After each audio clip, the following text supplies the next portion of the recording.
Hi guys, this is Kong again. It's been a while and we're now featuring the 2023 Innova Zenix V, the non-hybrid variant. This is priced at 1,670,000 pesos. For the platinum white pearl color, we need to add an additional 15,000 pesos.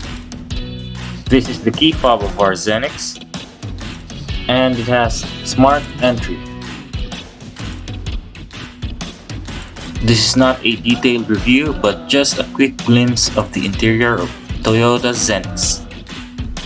The V variant gets the same dashboard and interior with the Q Hybrid variant, except the seats are not leather. Here in the second row, for the Philippine variant, they are captain seats. You get the ambient lighting, 3 seating capacity third row, and has a powered liftgate. Tune in for more reviews for the V and Q variants. Don't forget to like and subscribe. See you!